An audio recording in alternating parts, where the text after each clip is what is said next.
Assalamualaikum warahmatullahi wabarakatuh. Jumpa lagi dalam channel Kehidupan Desa. Saya ini hanya seorang petani kecil, seorang petani skala rumahan. Tapi atas kelumit dari keberhasilan saya ingin mengulas biar nanti teman-teman yang belum pernah mencoba berbudidaya menanam singkong ini akan memberikan kemanfaat sebagai pengetahuan ataupun perluasan ketika hendak menanam singkong. Nah, teman-teman bisa tahu ya. Jadi, saya sudah beberapa kali membahas artikel ini.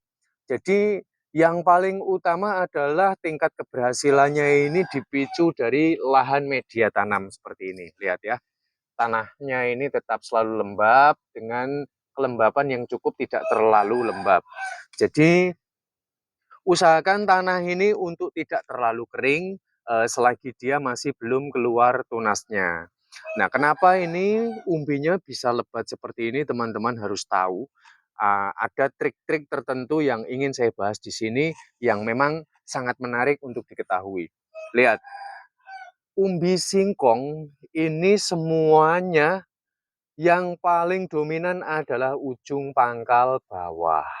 Jadi ketika kita memotong bibit singkong, ini sebaiknya harus diperhatikan jangan sampai kulitnya ini nanti tidak rapi. Jadi sebaiknya mulai sekarang jangan memotong bibit singkong dengan menggunakan arit, golok ataupun yang lain sebagainya, tapi lebih dengan menggunakan gergaji yang sangat tajam.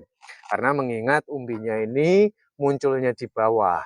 Nah, kelebihan menanam singkong ini sekali tancap tidak membutuhkan perawatan lagi hingga masa panen.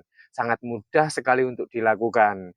Nah, kemudian yang berikutnya adalah cara menentukan bibit, teman-teman ya. Bibit, lihat, jangan mempergunakan bibit yang masih berukuran kecil seperti ini, karena nanti akan lebih lama untuk panennya.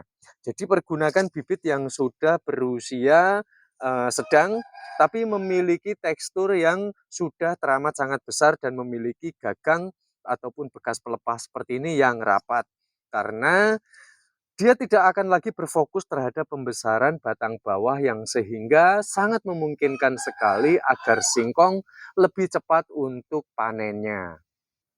Dan ini juga merupakan salah satu bukti bahwa nanti akar-akar singkong yang akan update menjadi singkong, dia tumbuh di paling sudut bawah ini ya, paling tepi, paling ujung sendiri. Jadi ketika memotong di bagian bawah, sebaiknya harus berhati-hati. Dan berapa panjang yang ideal supaya singkong ini lebih cepat panen dengan umbi yang sangat lebat?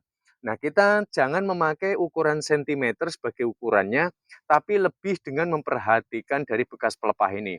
Jadi karena mengingat menanam singkong ini tidak baik kalau terlalu dalam, karena nanti umbinya ini malah sedikit, plus sekaligus nanti umbinya malah akan kerdil dan kecil-kecil. Jadi cukup dari 3 hingga 4 bekas pelepah ini saja yang dipendam di dalam tanah. Dan kemudian supaya seimbang, maka yang muncul di permukaan seperti ini, karena kalau yang kita pendam ini 4, berarti yang muncul di permukaan haruslah 4. Jadi 50 kita pendam di dalam tanah dan 50% kita munculkan di permukaan tanah. 1, 2, 3, 4 kita pendam, 1, 2, 3, 4 kita munculkan. Jadi kurang lebih ini 1 jengkal lah ya. Ini sudah sangat ideal sekali. Dan sampai di sini saya pikir pasti teman-teman banyak yang setuju ya. Lihat, kalau kita memakai batang singkong yang masih berukuran kecil dan yang sudah besar, tentu perbedaannya akan teramat sangat jauh.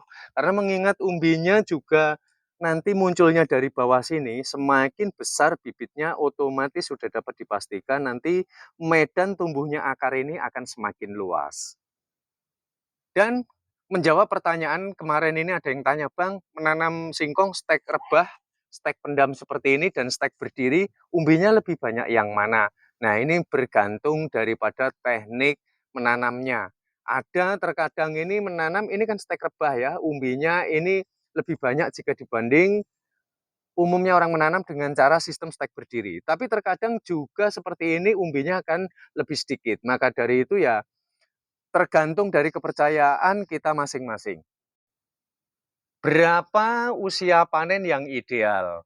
Nah, jadi teman-teman harus tahu ya, sebetulnya kalau belum wayahnya panen, sudah dipanen, ini sebetulnya masalah umbinya ini bergantung apakah masih bisa besar lagi atau tidak, sebetulnya itu saja.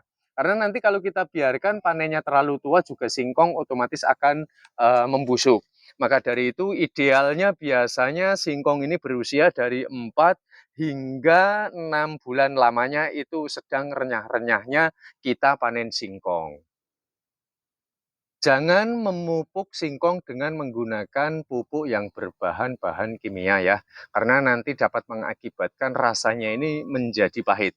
Dan pupuk-pupuk kimia ini memang kalau kesuburannya memang sudah sangat teramat teruji ya kan, tetapi karena ini jenis umbi-umbian seperti ketela, seperti ubi, yang lain seperti talas untuk singkong ini sebaiknya jangan menggunakan pupuk-pupuk yang berbahan kimia, karena nanti kalau salah-salah karena saking panas ini justru dapat membusuk umbinya.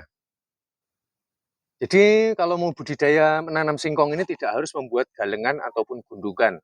Selama tanahnya untuk menanam ini tidak sering kebanjiran itu tidak masalah. Jadi di hamparan seperti ini saja sudah jadi ya kita jika ingin bercocok tanam singkong. Tapi kalau tanahnya ini untuk media tanam ini rawan dengan banjir ya sebaiknya kalian membuat gundukan yang seperti ini supaya nanti singkong kita ini akan tetap aman. Jadi bagaimana teknik menanam singkong yang baik teman-teman harus tahu ya. Dalam pengolahan lahan media tanam ini sebaiknya dilakukan minimal dari 40 hingga 60 cm. Jadi minimalnya 40, maksimalnya 60 cm. Nah, karena ini tanah ini sudah saya olah ya, ini sudah saya bersihkan semua gulma-gulmanya, ini tinggal penggemburan kembali. Nah, teknik menanam singkong yang baik, jangan main hujamkan seperti ini, karena tadi lihat, ini umbinya keluar dari sudut-sudut ini. Kalau kita main hujamkan, otomatis dapat merusak kulit yang ada di luar ini. Teknik yang benar adalah dengan cara kita menyediakan lubang terlebih dahulu sesuai dengan kedalamannya.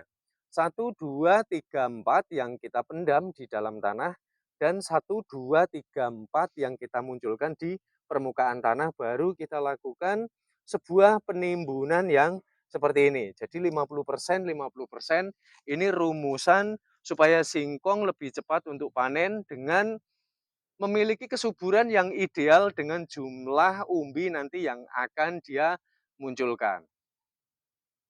Ada sebagian yang berasumsi, apakah pucuknya ini boleh diambil untuk sayuran Bang kalau difokuskan untuk umbinya?